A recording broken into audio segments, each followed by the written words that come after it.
Do you know Thomas Sowell? I know that name. Why don't I know that name? Thomas Sowell is a big, famous conservative. He's at Stanford. He's at the Hoover Institute, I think. Anyway, so within this, I mean, first, just to set all this up, we should set up briefly how does culture work, right? And the way culture works is that it, like genetic evolution, it works based on blind copying.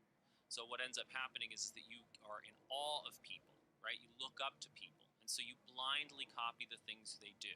Mm. And specifically, you start by blindly copying from the outside, and then you work in. Thomas Sowell is a black guy, right? Okay. And Thomas Sowell has, for years and years and years, been trying to fight racism. But he's been trying to fight racism by having a conversation about culture, right? And the fact that there are essentially... How about culture? Very important.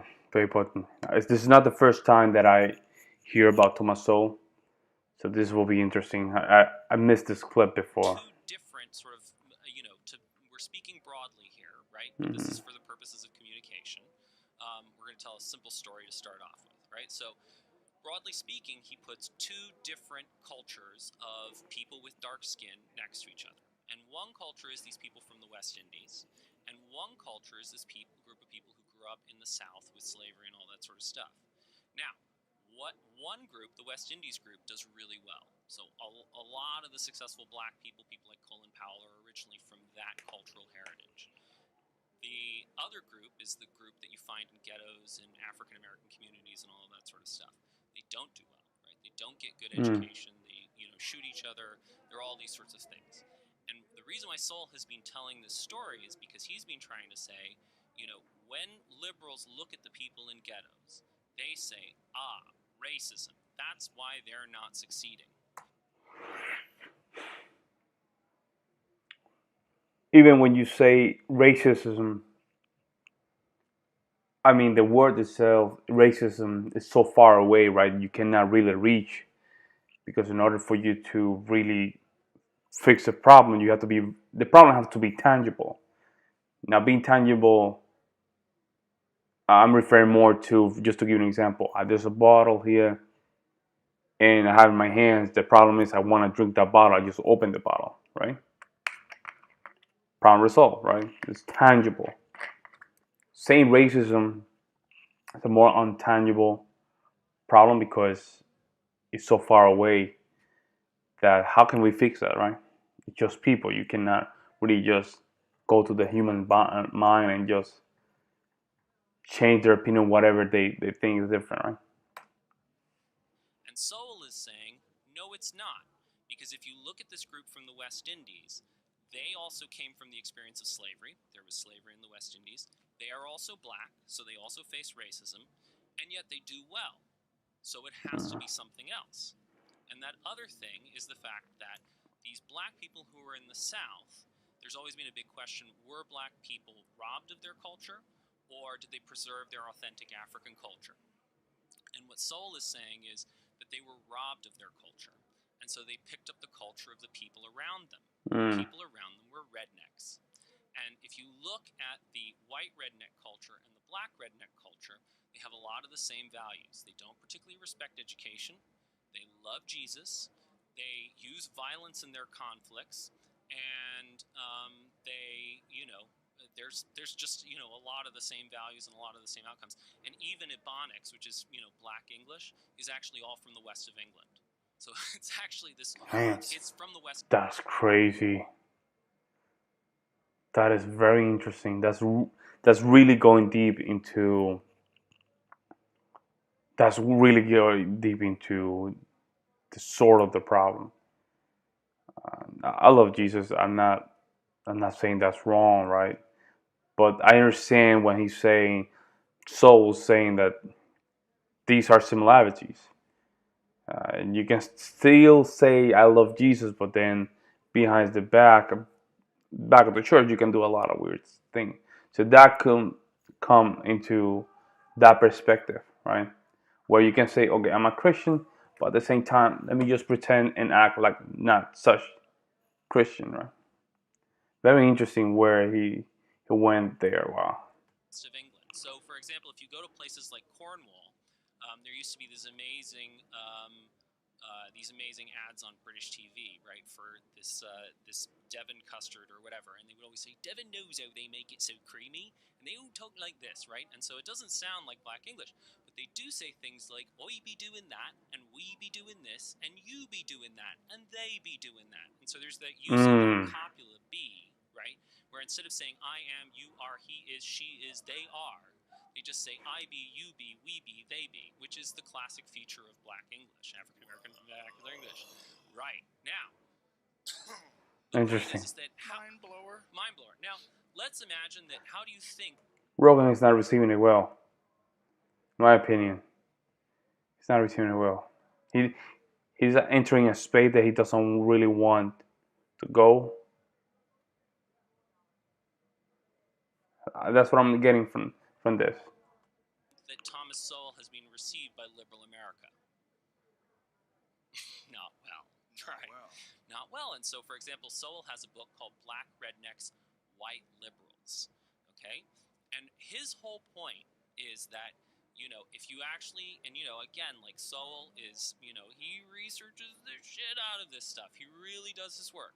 Now, if you look at the experience of African Americans after slavery, they start to make real progress, right? And a large part of the reason why they make progress is because you start to get a lot of people from New England, either, black people from New England or white people from New England, who come down and sort of reshape the culture. They create these schools, and they're teaching those New England values, right? It's those Puritan values of hard work, tenacity, all of that sort of stuff. And so there's all this progress. And you have people like Booker T. Washington. And Booker T. Washington was an actual slave. And then after he got his freedom, he got to go work in a salt mine. That's true. Booker T. Washington was a slave, then he became free afterward. I'm very amazed how this came into Joe Rogan podcast, because he tend not to go too much into these topics, because sponsorship and stuff like that. And this is not a new video, I guess. This is kind of old, but I'm very interested to see how far this guy can go. Which is literally the worst job ever. And in Booker T. Washington's Up From Slavery, he tells this great story about seeing a schoolhouse, right? And that, he thought that going into a schoolhouse was about as close to heaven on earth as you could get.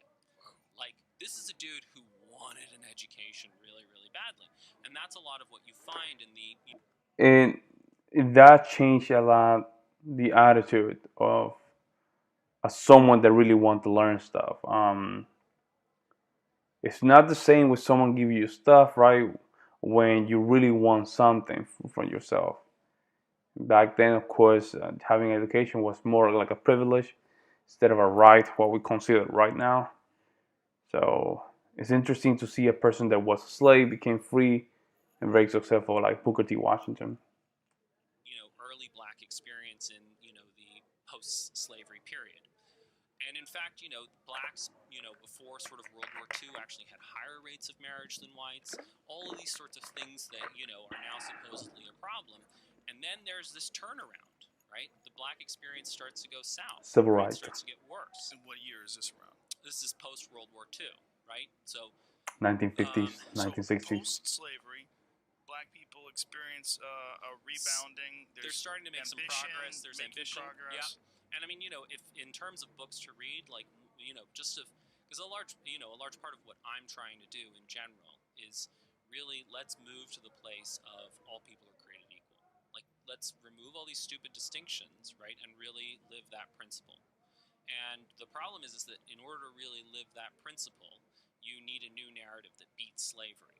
So, it's not, if you go and talk to racists, you can't just... That's a hard one. That's a hard one, for the reason is, I don't think it's not the reason that he want to convey here. It's just, I think the reason of there's money in this. There's money in the currency of slavery. So it will be very hard. It's not impossible. It will be possible. I would like to see where this guy goes in a couple of years from now, and see if he develop any movement behind it, because I do believe it can be broken. Cultural can be changed, but the cost of what? You have to counterattack that multi-billion-dollar industry, right? And it can be done, but you have to be cohesive. But let's see. Just say racism is bad. Like, that doesn't destroy racism. Exactly. Right? What destroys racism is when you make sense of the things that they know, right? They see, people who are violent in the ghettos, or they see crime, or they see a lack of education, or they see that Africa is poor. And you're able to tell a better story that makes sense of the things that they know, but also comes out with the conclusion, oh, we actually all have the same potential. Great video. Great video. I'm very surprised that Rogan let this go through. I think this is an old video. I know Thomas Sowell.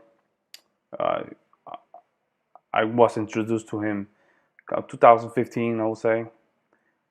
Great economist, great guy. I mean, he's like an American icon kind of guy. And damn, and just to hear that Joe Rogan never heard about him, it really surprised me. Knowing Joe Rogan is like a Renaissance kind of guy, always inviting these new people, even conservatives, liberal, all spectrums, but never knew about him. It's kind of put me like a question mark, right? I don't know, guys. Let me know in the comments below what you guys think about this. All right, I'll see you in the next one.